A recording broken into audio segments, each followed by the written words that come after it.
Kita nak ambil sikit tuan-tuan berkaitan dengan kisah ataupun peribadi Ummahatil Mukminin, iaitu sifat-sifat yang ada pada Sayyidatina Aisyah radhiyallahu ta'ala anha, yang mana tuan-tuan sekalian kita dipesan oleh Maulana kita daripada jamaah tabligh.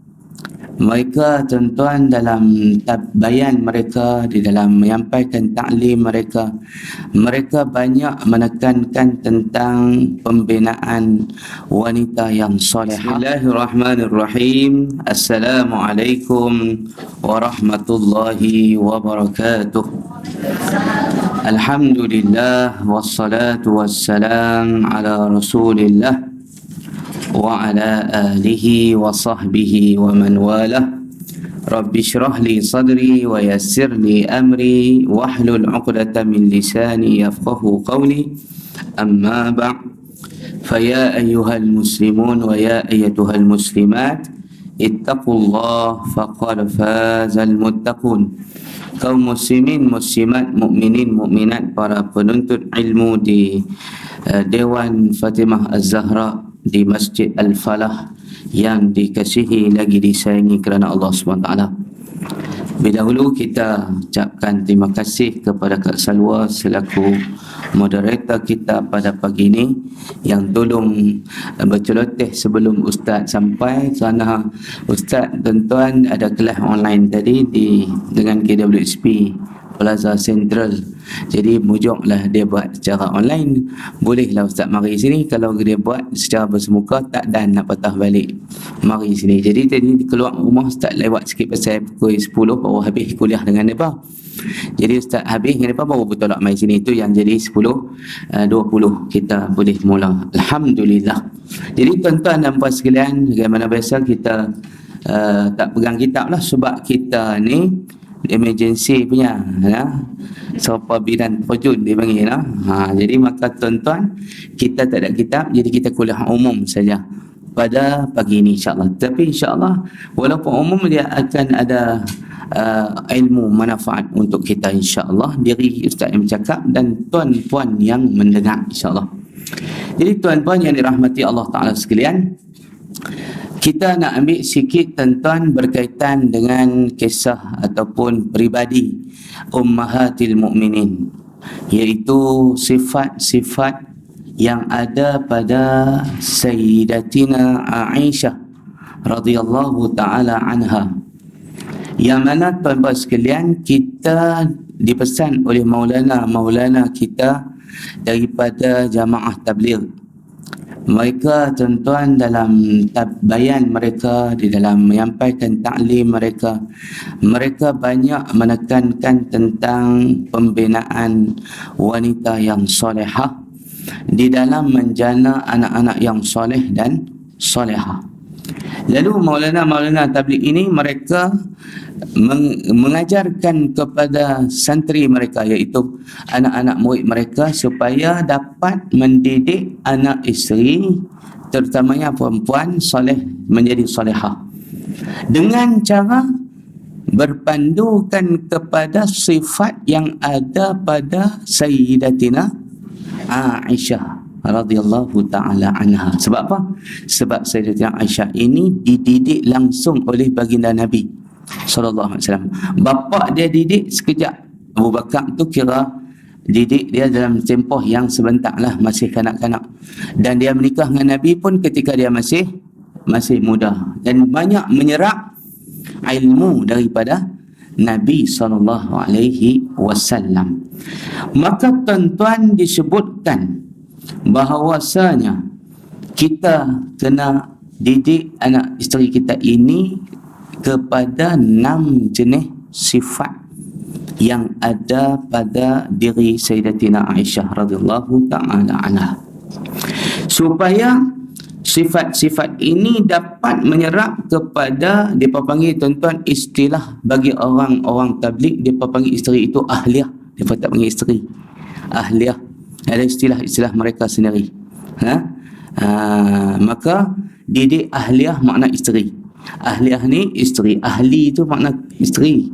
dalam ayat Quran pun wa ahlikum nara, qu anfusakum wa ahlikum nara. Diri kita dulu, makna kena betul diri kita dulu, barulah diri ahli keluarga kamu daripada api neraka. Dan duk anak ajak orang diri dia tak tahu mana. Oh, tahu isteri neraka. Hang tu si ahli syurga ke? Tanya dia balik.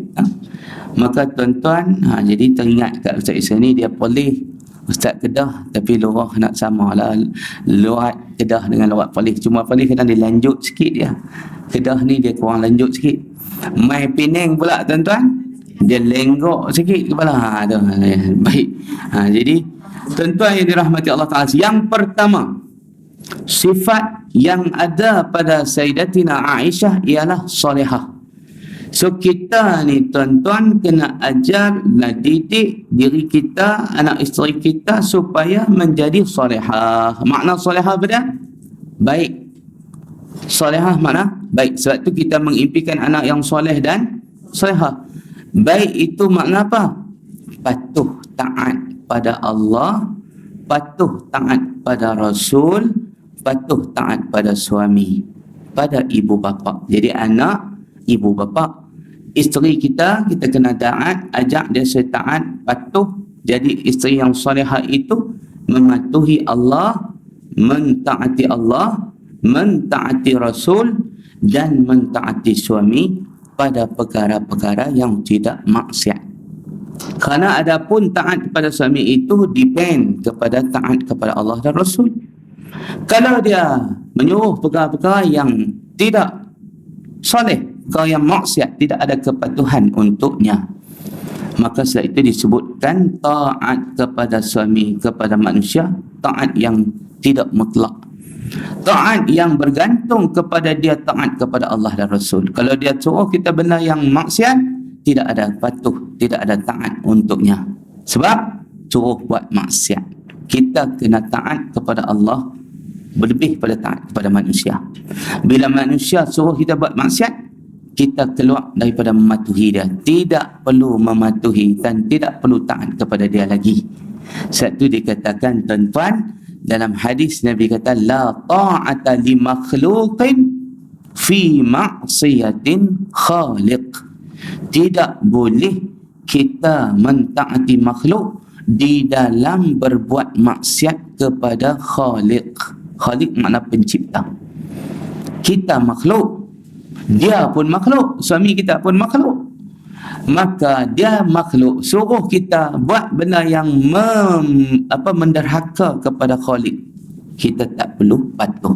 So yang ni yang pertama, ciri yang ada pada Aisyah radhiyallahu taala anha, iaitu sifat dia, sifat yang solehah ada pada diri dia, taat pada Allah dan Rasul, taat kepada suaminya iaitu Nabi Muhammad sallallahu alaihi wasallam. Berlaku tuan-tuan kisah di mana dia dituduh fitnah dengan Safwan, dia balik. Dia tuan-tuan munajat kepada Allah Ta'ala, berdoa. Ini sifat solehah dia. Dia tuan-tuan dan perempuan sekalian menghadapi fitnah yang dahsyat dibawa oleh kaum munafik, mengatakan dia buat benda yang tak senonoh dengan orang lain. Maka tuan-tuan, Allah Ta'ala turun ayat, bersihkan dia dengan sebersih-bersihnya daripada fitnah tersebut. Itu sebab Allah Ta'ala sebut dalam kitab, selalu baca ayat dalam tahlil, innama yuridullahu liyuzhiba ankum ar-rijsa ahlal bait wa yutahhirakum tathira. Allah membersihkan mereka dengan sebersih-bersihnya. Siapa dia? Ahlul bait, termasuk isteri-isteri Nabi. Allah Ta'ala bagi tahu dalam ayat ni, saat kita bawa dalam tahlil baca, nak bagi tahu tuan-tuan sebelum kita selawat kat Nabi kan, innama yuridullahu liyuzhiba ankum ar-rijsa ahlal bait wa yutahhirakum tathira. Ayat tu tuan-tuan bagi tahu kata Allah Ta'ala membersihkan sekalian ahli bait Nabi SAW dengan sebersih-bersihnya. Maka tuan-tuan, ada kisah juga berlaku. Mari Ustaz baca satu tulisan di dalam FB, cerita tentang bapa Sayyidatina Aisyah ni, Abu Bakar. Dia pernah tolong sahabat Nabi nama Mistah bin Usasah. Sahabat Nabi Mistah bin Usasah ni yang duk terima subsidi Abu Bakar setiap bulan, tiap masa dulu sampailah. Tapi bila berlaku hadisul ifki, peristiwa fitnah itu, dia pergi masuk golongan yang fitnah Aisyah. Jadi Abu Bakar ni dia rasa geram jugalah. Patutnya aku duk bantu hang, duk tolong hang, hang kenailah sikit, belahilah belah anakku. Janganlah duk fitnah dia. Ni Mistah yang duk terima bantuan daripada Sayyidina Abu Bakar ni, pergi masuk belah orang munafik, pergi duk sama-sama, pergi duk percaya kata dia buat sungguh benda tu. Maka tuan-tuan yang dirahmati Allah Ta'ala sekalian, Abu Bakar nak stop bantuan tu, nak stop bantuan kepada Mistah bin Usasah ni. Tapi tuan-tuan yang dirahmati Allah Ta'ala sekalian, dalam surah An-Nur, surah apa disebutkan di sini, Allah Ta'ala berfirman, surah Nur ayat 22, wal ya'fu wal yasfahu ala tuhibbuna an yaghfirallahu lakum. Dia tak jadi tuan-tuan nak stop, dia terus bantu juga, biarpun orang yang dia bantu tu seolah-olah macam berpaling tadah lah, khianat dia, tak menyokong anak dia, tak menyokong keluarga dia, hidup sokong golongan fitnah, golongan pemfitnah. Tapi oleh kerana dia bila tengah ayat ini, dia kata tuan-tuan, dia tak jadi sifat tu, kata soleh yang mengalir daripada bapa yang soleh mengalir kepada anak yang solehah, iaitu Aisyah. Bagaimana dia munajat minta ke Allah, tunjukkan jalan yang betul, tunjukkan kebenaran itu benar, tunjukkan yang batil itu batil. Maka tuan-puan, ayat ini menjadikan Sayyidina Abu Bakar terus memberikan bantuan kepada Mistah, tak jadi potong bantuan tersebut. Ada juga tuan-tuan disebutkan di dalam surah Al-Laili. Dalam surah Al-Laili pun ada disebutkan bahawasanya cerita tentang infak yang diberikan oleh Sayyidina Abu Bakar ini kepada sahabat yang berpaling tadah ini. Dia mulanya tuan-tuan nak berhenti bantuan tersebut pasal dia geram, perasaan dia rasa terluka, terhiris sebab orang yang dia bantu tidak mengenang jasa dia. Tetapi akhirnya dia teruskan dipuji oleh Allah Subhanahu Taala di dalam surah Al-Lail, tuan-tuan, di hujung ayat surah Al-Lail itu.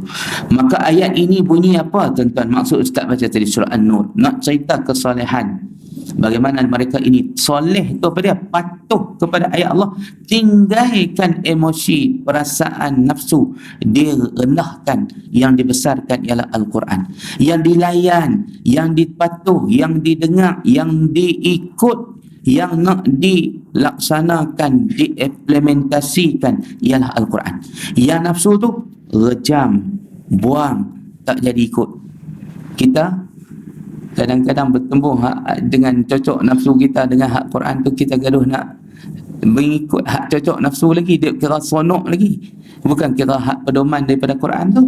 Jadi kita nak contoh yang ni lah, bagaimana Abu Bakar bila dia dengar ayat Quran ini, maafkanlah serta lupakanlah kesalahan mereka itu. Tidakkah kamu suka supaya Allah mengampunkan kamu? Tuan-tuan, jadi dia tinggalkan segala hawa nafsu dia, dia tinggal segala emosi dia, perasaan dia tu, dia menerima pedoman Al-Quran, lalu dia berikan kemaafan, dia berikan pengampunan, dia lupakan segala kesalahan. Dia tak berasa tuan-tuan, hang patutnya terima kasih kat aku bantu hang, apa ni kacang lupakan kulit, apa macam-macam lah keluar kalau kita ni. Tapi orang yang patuh dan taat pada perintah Allah ni, Abu Bakar ni tuan-tuan, puan-puan sekalian, dia berikan kemaafan, dia lupakan segala kesalahan Mistah bin Usasah itu. Sebab apa? Sebab Allah Ta'ala kata, tak maukah kamu kepada pengampunan Allah Subhanahu wa Ta'ala. Jadi contoh kepada kita, soleh itu bukan hanya kepada Allah Ta'ala saja, tetapi sesama manusia pun mereka ni keluarga yang soleh. Makna berbuat baik bukan hanya menegak saja.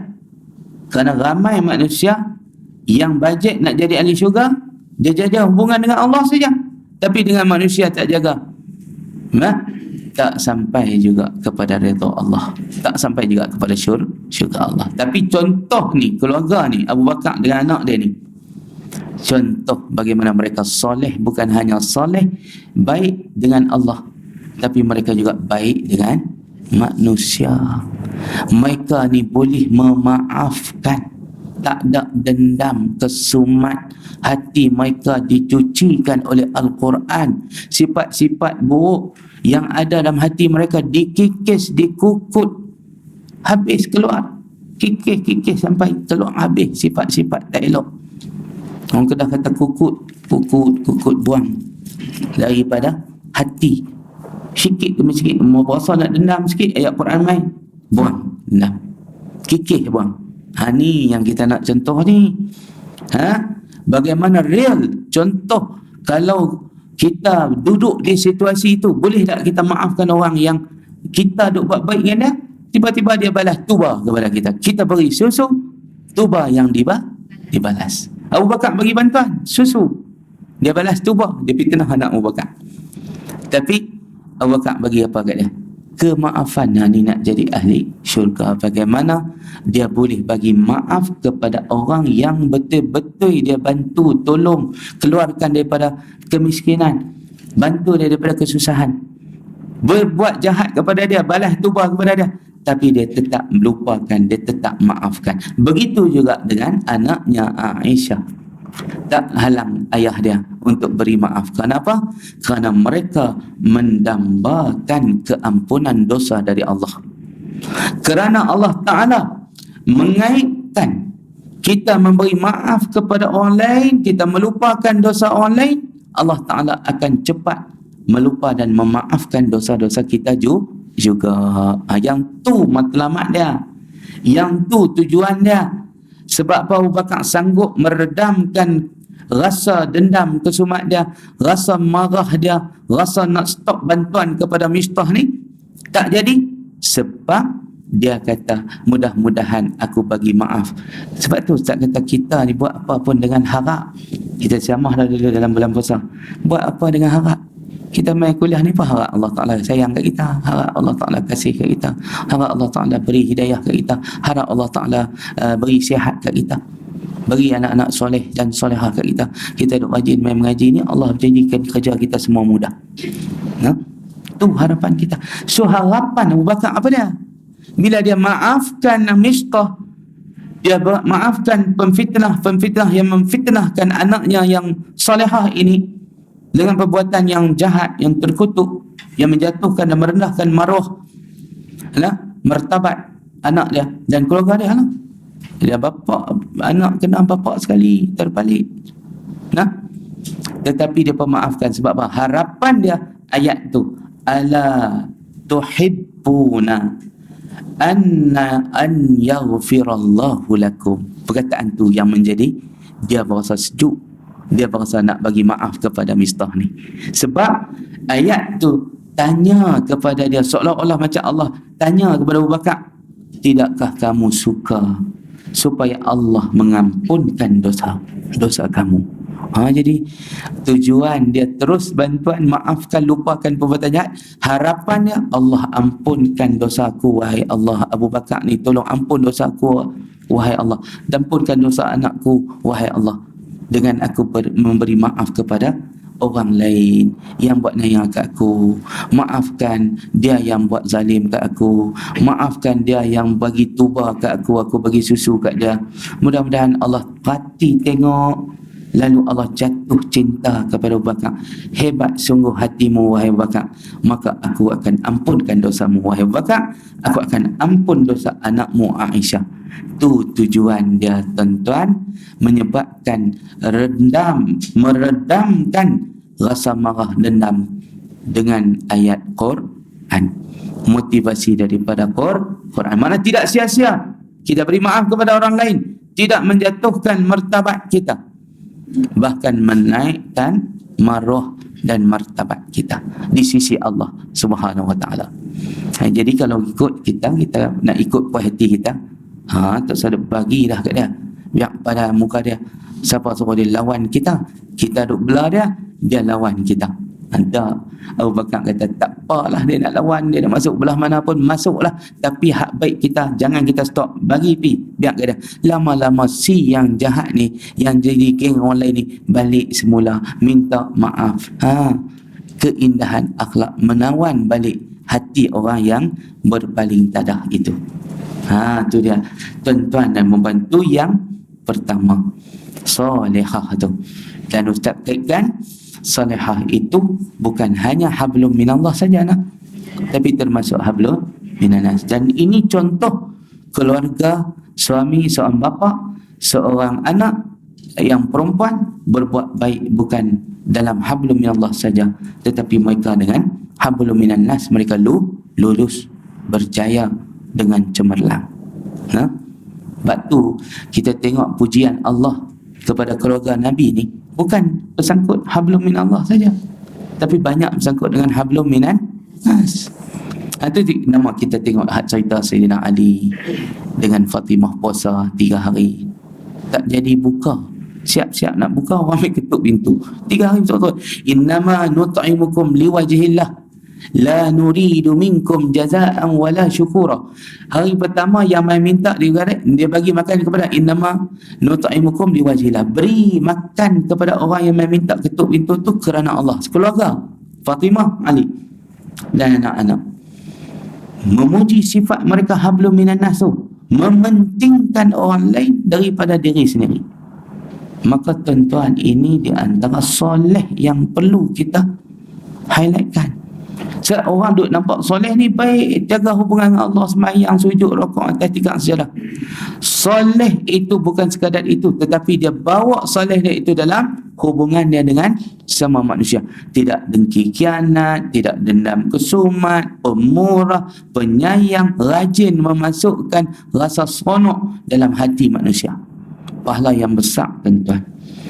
Idkhalus surur ala qalbil mu'minin, memasukkan rasa seronok di dalam hati orang beriman itu adalah ibadat yang paling besar pahalanya di sisi Allah. Bagi orang seronok, bagi hati orang beriman seronok, bahagia, membahagiakan orang lain, itu adalah ibadat paling besar pahala di sisi Allah Ta'ala. Yang kedua tuan-tuan, sifat yang ada di dalam diri Aisyah ialah sifat da'iyah. Dia berdakwah, menyebarkan ilmu, menyampaikan dakwah, menjadi guru, menyampaikan hadis Nabi. Dan dia termasuk di antara top 3 perawi hadis paling banyak. Ada kata duduk nombor 2 lepas Abu Hurairah. Nombor 3 Anas bin Malik. Nombor 2 siapa dah? Aisyah binti Abi Bakar radhiyallahu ta'ala anhu. Menunjukkan kepada kita Aisyah ini seorang yang da'iyah, yang menyampaikan ilmu, balighu anni walau ayah, sampaikan daripada Nabi walaupun satu ayat. Tapi dia bukan satu ayat lah, dia berayat-ayat lah, beribu ayat lah, sebab banyak hadis yang dia sampaikan. Banyak juga yang dirujuk kepada Aisyah. Bila khalifah Islam yang 4 nak tahu sesuatu permasalahan, banyak juga yang mereka pergi refer dan rujuk kepada Aisyah. Aisyah jadi maha guru, tok guru, kerana dia yang menyerap dakwah Nabi, menyerap ilmu daripada Nabi SAW, kerana dia dia bersama dengan Nabi SAW dalam tempoh yang panjang dan ketika usia yang muda. Dan banyaklah bila muda ni cergas otaknya, pintar fikirannya, maka tuan-tuan masuk dalam hatinya. Dan tuan-tuan dan perempuan sekalian, sifat da'iyah inilah yang kita kena masuk juga dalam jiwa anak isteri kita, yang wanita dan yang lelaki. Yang lelaki da'i, yang perempuan da'i. Jangan tunggu jadi ustaz baru nak berdakwah. Dakwah ini tak semestinya jadi ustaz. Bila nak start boleh start dah dengan sampaikan satu ayat daripada apa yang kita faham, benda yang baik. Da'iyah ini bukan mesti lulus dapat tauliah. Lulus tauliah apa waktu nak mengajar.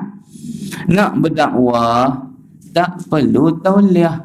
Sampaikanlah apa yang kamu dengar daripada aku. Nabi kata walau satu ayat. Tu tauliah dah. Tauliah daripada Nabi. Nabi kata hampa dengar apa yang baik daripada aku, sampaikan walau satu ayat. Sebab daripada Nabi tak ada yang tak baik, semua baik. Maka sampaikan walau satu ayat. Ini sifat da'iyah daripada Sayyidatina Aisyah. Dan dia tuan-tuan masuk dalam medan ilmu. Dan dia menyampaikan hadis, merawikan hadis-hadis Nabi. Sebab tu kita tengok banyak riwayat daripada Aisyah. Kita hutang jasa dengan Aisyah. Sebab apa? Banyak ilmu, informasi daripada Nabi yang kita dapat melalui Aisyah radhiyallahu ta'ala anha. Kemudian yang ketiga, abidah, seorang yang kuat ibadat dan istiqamah di dalam ibadat dan sentiasa menjaga solat, menjaga aurat, baca Quran, zikir. Semua ini kita kena terapkan dalam diri kita dan terapkan dalam jiwa anak isteri kita. Kenapa? Kadang-kadang tuan-tuan lepas Ramadan Quran tak baca dah. Masuk dengan lelaki, masuk dengan bini, masuk dengan anak sekali. Duk galu apa minta tahu. Sampai Quran tak buka, dia kata khatam dah, malas nak mula balik. Tu sebab bila khatam tu kita mula balik. Kita tak monti tentang surah An-Nas. Kita monti tentang zalikal kitab. Kita baca ulaika humul muflihuna, baru kita monti. Itu tuan-tuan skema atau SOP yang dibuat oleh para ulama dalam kita menjadi khatam, yang dibuat oleh kita tuan-tuan untuk guru kita di dalam Nusantara ni. Bila khatam dia tak suruh tentang qul a'udzu birabbin nas malikin nas ilahin nas min syarri waswasil khannas allazi yuwaswisu fi sudurin nas minal jinnati wan nas. Berhenti dekat tu. Tak. Baca balik Fatihah, baca balik Al-Amin sampai 5 ayat. Barulah kita kata wa tammat kalimatu rabbika sidqan wa adla la mubaddila li kalimatillah wa huwas samiul alim. Tu baru kita baca. Apa isyarat? Nak bagi tahu kat kita jangan berhenti baca Quran. Jadi ni sifat Aisyah tuan-tuan. Dia seorang yang kuat ibadat, kuat baca Quran, kerap khatam Quran, kerap mengajak orang dan belaka. Bagi kuliah mengajak para sahabat Nabi yang main mengadah kat dia, tanya hadis-hadis. Kemudian baca Quran. Kemudian tuan-tuan buat kerja ibadat, zikir dan sebagainya, puasa, solat awal waktu dan sebagainya. Semua ini ada pada peribadi Aisyah radhiyallahu ta'ala anha. Jadi kita macam itulah juga. Waktu kita minta ke Allah ni, warzuqna tilawatahu ana al-laili wa atrafan nahar. Berikan kepada kami jasa tidak bosan dan boring dalam baca Quran di sepanjang malam dan di sepanjang siang. Jadi tuan-tuan dan puan sekalian, bila habis Ramadan kita masuk Syawal, Quran kita bagaimana? Soal diri kita masing-masing. Balik, buka balik tak? Baca balik tak? Khatam lagi, teruskan lagi tanpa jemu, tanpa bosan. Tu doa kita minta. Warzuqna tilawatahu ana al-laili wa atrafan nahar. Bagi kami jangan rasa jemu, rasa bosan untuk kami terus membaca Quran siang dan malam. Diriwayatkan bahwasanya Sayyidatina Aisyah ini seorang wanita yang kuat beribadah di malam hari dan di siang hari. Dia bukan hanya hubungan dengan manusia saja bagus, tetapi dengan Allah juga mereka cukup hebat beribadah. Ini tuan-tuan masuk dalam ibadat yang hubungan dengan Allah. Yang keempat, alimah, alim, yakni kena bagi didik ahli keluarga kita supaya cintakan ilmu, mereka membudayakan ilmu, mereka mencintai ulama. Kerana itulah yang ditunjukkan oleh Aisyah rahimahullah radhiyallahu ta'ala anha, di mana dia ini tuan-tuan mencintai ilmu lah menyebabkan dia boleh meriwayatkan hadis yang banyak. Mencintai ilmu lah yang menyebabkan dia dapat menyerap ilmu daripada Nabi SAW. Maka kita pun sebagai sang suami kena cinta ilmu dan masukkan juga dalam jiwa ahliah kita, isteri kita dan anak-anak kita. Sebab tu kita kena ajak mereka minat ilmu ni. Kadang-kadang dulu kami ni jadi minat ilmu, saya mak pak ajak untuk minat ilmu. Contohnya bila ada dulu forum perdana, dia tak bagi kalih dah drama P.Ramlee ke, gambar filem P.Ramlee ke apakah, tak ada. Dia suruh kami paksa semua pakat tengok rancangan agama tersebut. Tak bagi kalih channel lain. Jangan siapa duk kalih, kena jerkah berapi lah. Siapa anak-anak takut tengok pi lah, boring pun boring, tengok pi kadang terlena. Mereka hak tu apa, dia faham kita kecil tak apa nak faham, tapi dia nak ajak supaya cinta ilmu. Dia tengok, dia ajak semua pakat dengar. Dengar pi lah apa yang Tok Guru kata. Masa tu tak apalah, hebat-hebat semua di panel dia. Zaman Ustaz duk tengok tu Mahmud Saidon, Ismail Kamus, Harundin, Tuan Ibrahim Tuan Man, semua hebat-hebat juga pada zaman tu. Dr. Hassan Ali lah selalunya moderatornya. Jadi kita pun tengok lama-lama kita menjadi penceramah juga. Macam apa? Membudayakan ilmu, anak-anak, ajak anak kepada ilmu, mencintai ilmu, menyukai majlis ilmu, tak buka channel lain, ceramah dalam radio, ceramah dalam, ingat program-program dia ajak kita dalam kereta, buka radio, ceramah pukul 2 ada, bila balik sekolah buka bagi dengar. Lama-lama kita menyerap ilmu tersebut, cinta ilmu, cinta ulama. Jadi dengan demikian tuan-tuan, pentingnya mengajar, mendidik ahli keluarga kita supaya memahami agama, faham agama, agar mereka dapat memasukkan dalam jiwa anak-anak kita. Bila isteri faham, dia boleh sampaikan wawasan kita, vision kita itu kepada anak-anak kita. Fahamkan isteri agama, agama itulah yang akan dimasuk ke dalam anak-anak. Sebab tuan-tuan, yang nak melaksanakan pendidikan ini ibu. Suami didik ibu, ibu akan didik anak-anak. Sebab bapa ni nak didik budak anak-anak ni, dia payah sikit. Kadang cakap dengan anak pun mak yang cakap. Jadi mak telah yang akan sampaikan wawasan ayah ni kepada anak. Contoh dibuat di sini ialah apabila seorang isteri memahami agama, dia dapat menyerap masuk ke dalam jiwa anak-anaknya, kerana pelaksana adalah suami, adalah isteri, nak laksanakan pendidikan itu, nak menjayakan mission tu, mission daripada dia, visi daripada suami.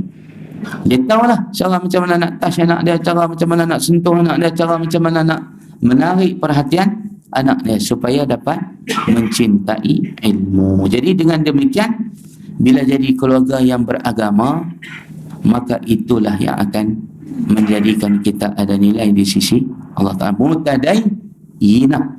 Orang yang beragama ni dipanggil mutadayyinah, atau dalam jamaknya mutadayyinin. Keluarga yang beragama. Apa makna beragama? Mengamalkan agama di dalam hidup mereka.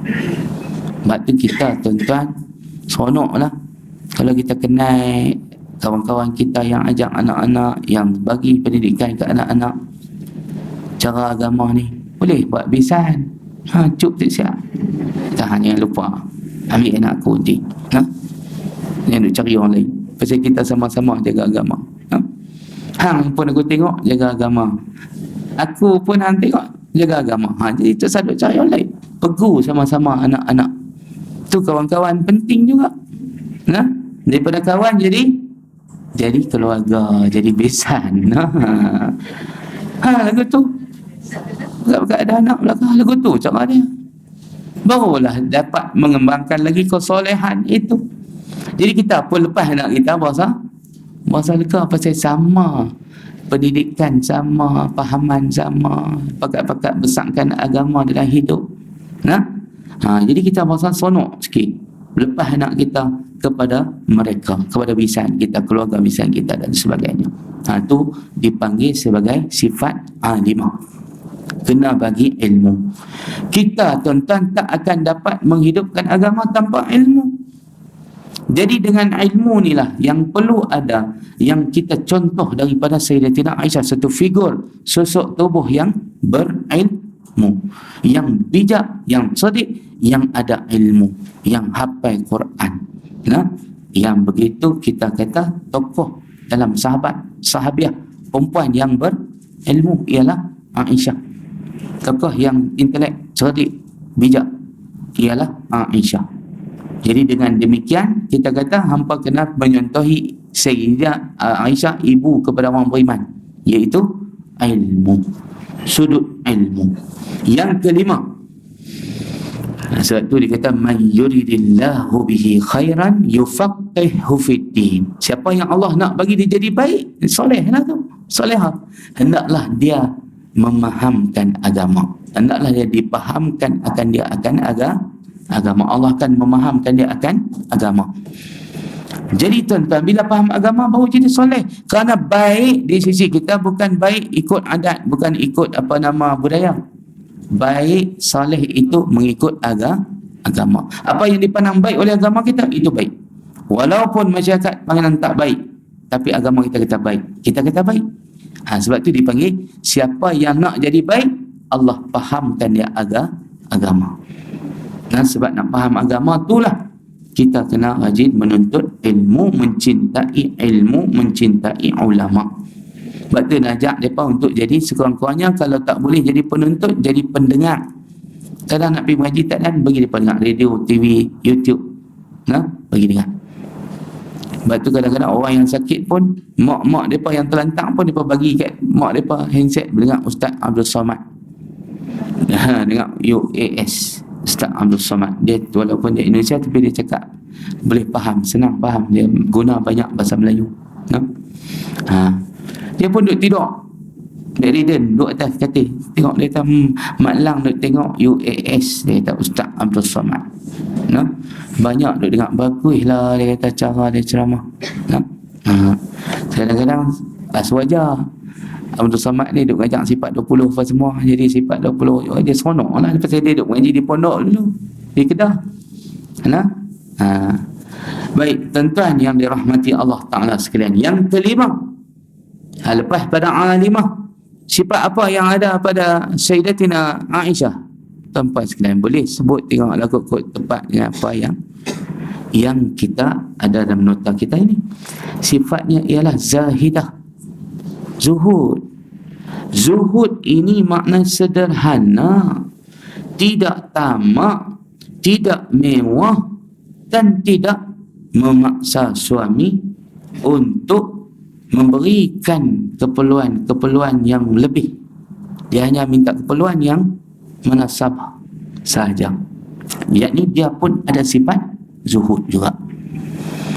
Pernah Nabi SAW tidak melayan tuntutan 99 ummahatil mukminin, minta nafkah lebih. Sebab dia kata Nabi sudah menjadi Perdana Menteri, menjadi penguasa pemerintah di negeri Madinah, dan dapat peruntukan 1/5 daripada harta rampasan perang adalah untuk Nabi, Rasul Allah dan Rasul dibagi. Maka permohonan mereka ini tidak dilayan oleh Nabi SAW. Dan mereka tuan-tuan, bila turun ayat Quran, Nafsu nak dapat kemewahan tu dapat dileburkan. Bila Quran tegur, bila Quran bagi amaran, kalau kamu nak dunia, mari aku berikan dunia, kemudian aku ceraikan kamu. Nabi sebut dalam ayat surah Al-Ahzab. Sampai kepada ayat itu turun, mereka semua 99 ummahatil mukminin ini, tuan-tuan, akhirnya mereka semua tolak tuntutan. Sebab dia kata sebelah perempuan 9 yang isteri yang kat nikah, 2 Raihanah dengan Maryah tak kat nikah, hamba tu di sebelah tu. Tapi yang 9 orang sebut isteri Nabi 9 tu yang akad nikah. Yang 2 lagi tu tanpa akad nikah, hamba. Hamba 2 ada nama Raihanah dengan Maryah. Maryah ni dikatakan hamba daripada Mesir, dapat anak seorang dengan dia, nama Ibrahim. Lain semua dengan Khadijah, 6 daripada Khadijah, 1 daripada Maryah. Sebab tu orang Mesir dulu tapi dia suruh menikah dengan dia, Pak. Ambil lah, dia kata orang Mesir pasal apa? Orang Mesir dia kata suruh beranak, dia kata bernikah dengan Nabi Ibrahim pun beranak, bernikah dengan Sarah bini pertama tak beranak, tapi dia kata orang Mesir beranak.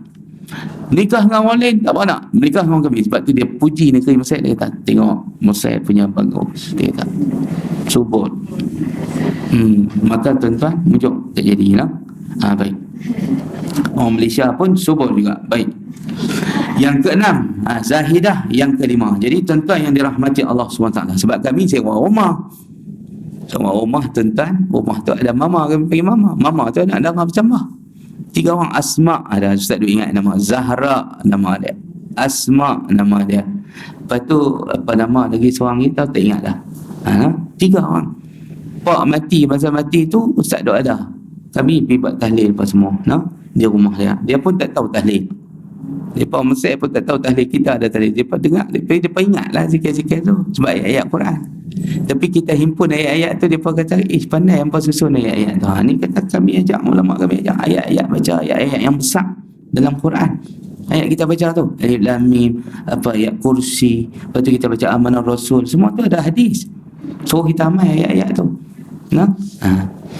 Maka zahidah ni tuan-tuan kena masuk sederhana, tidak tamak kepada dunia, gemarkan akhirat, gemarkan janji-janji Allah yang Allah janjikan kepada kita, yang itulah yang diterapkan oleh Nabi. Satu, Nabi tak layan, dan bila Nabi tak layan, mereka dapat menyerap masuk apa yang Nabi SAW tarbiyah itu. Jadi tak tuntut dah lepas pada tu. Lepas datang tak kata-kata doa daripada Allah Ta'ala supaya mereka menggugurkan tuntutan nafkah yang lebih, maka mereka semua tunduk dan patuh balik. Jadi makna menunjukkan tarbiyah Allah, mereka di sifat manusiawi itu ada, nakkan kemewahan, nakkan lebih nafkah daripada Nabi. Tapi bila Nabi tak bagi, mereka patuh, mereka taat, mereka leburkan rasa hati mereka, nafsu hati mereka itu dalam jiwa mereka, dileburkan dengan Al-Quran, dengan hadis Nabi. Maka tuan-tuan kita tengok 99 semuanya tak mau diceraikan, tak mau dunia, nak Nabi, nak akhirat. Itu contoh.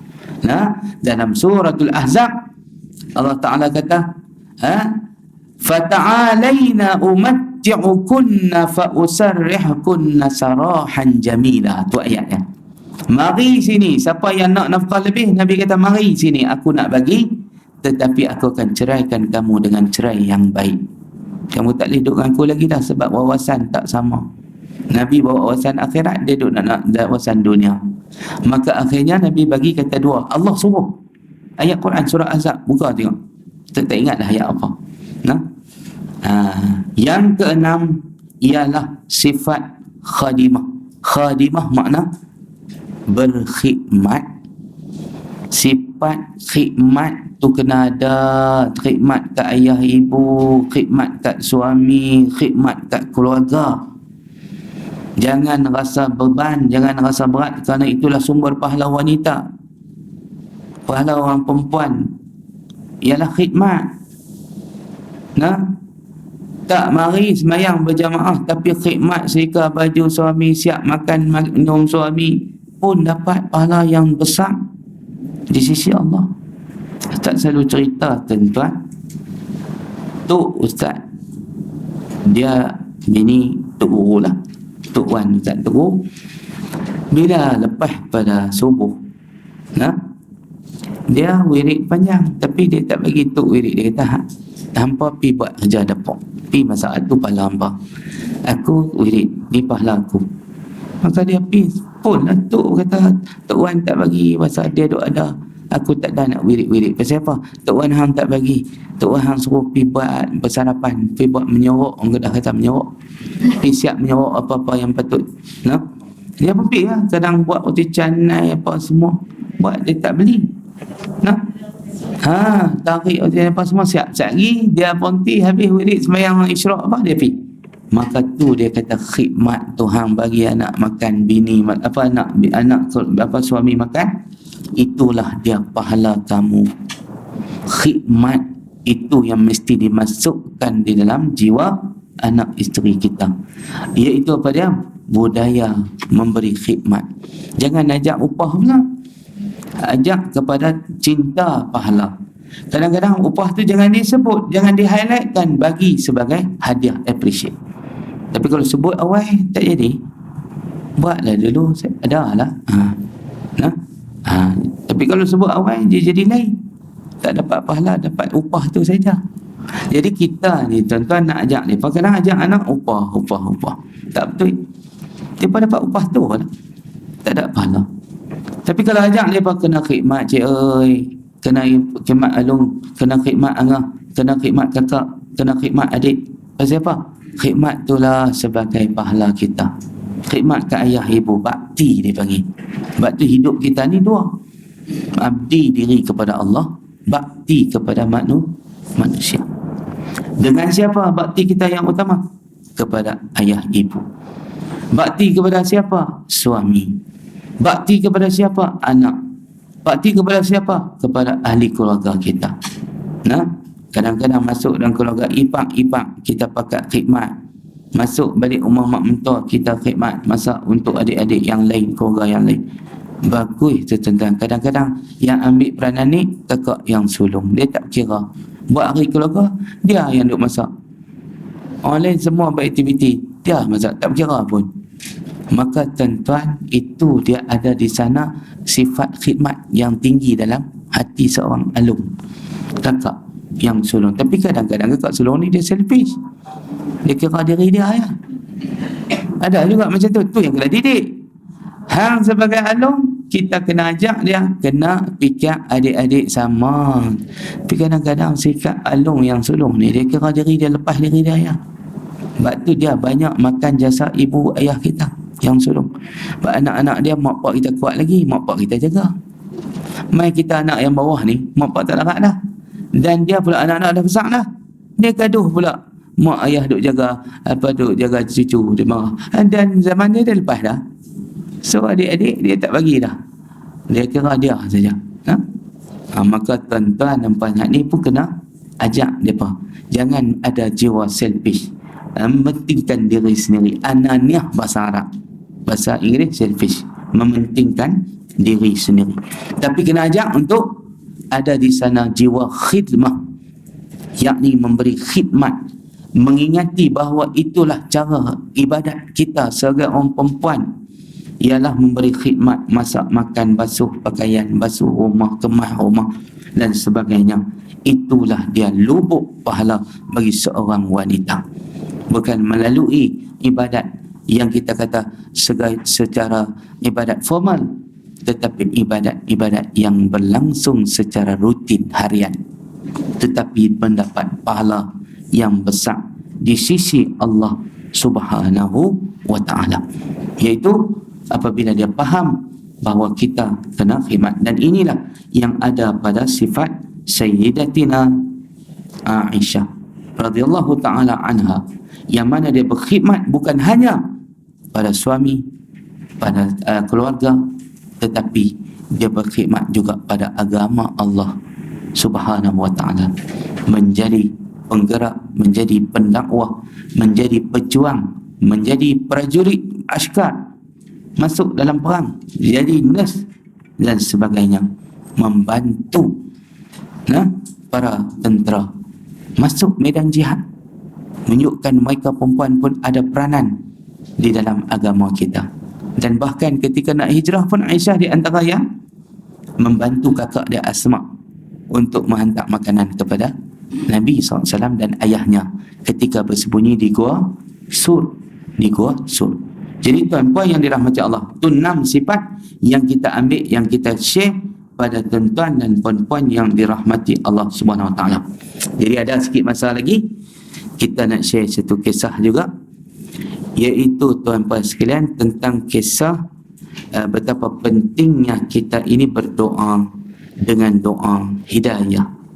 Jangan pesong hati kita setelah kita dapat hidayah. Justru doa Rabbana yang ada dalam Quran, Rabbana yang ke-8 dan 9 dalam surah Ali Imran, Rabbana la tuzigh qulubana ba'da iz hadaitana wa hab lana min ladunka rahmah innaka antal wahhab, Rabbana innaka jami'un nasi liyaumin la raiba fi innallaha la yukhliful mi'ad.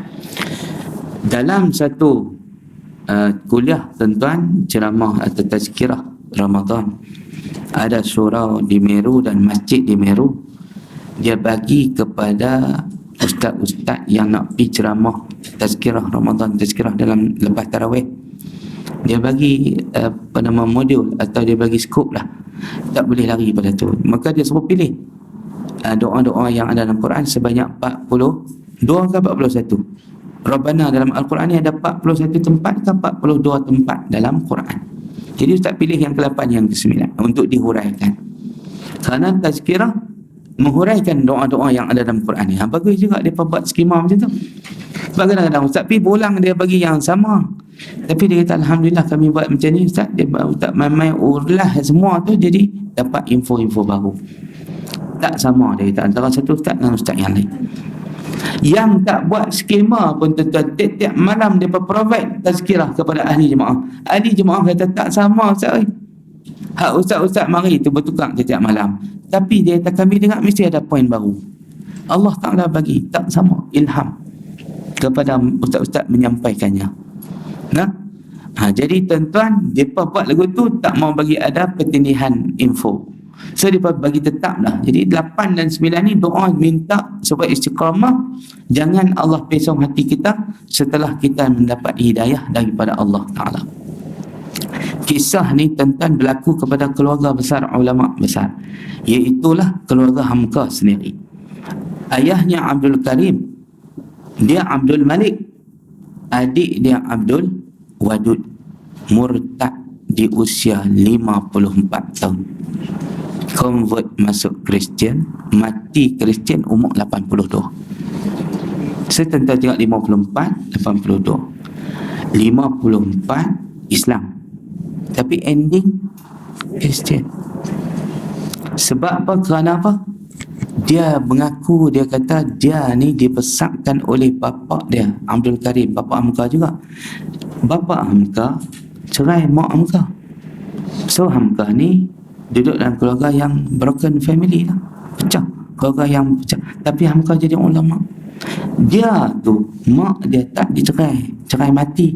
Bapa Hamka tak cerai dia, berhidup sekali.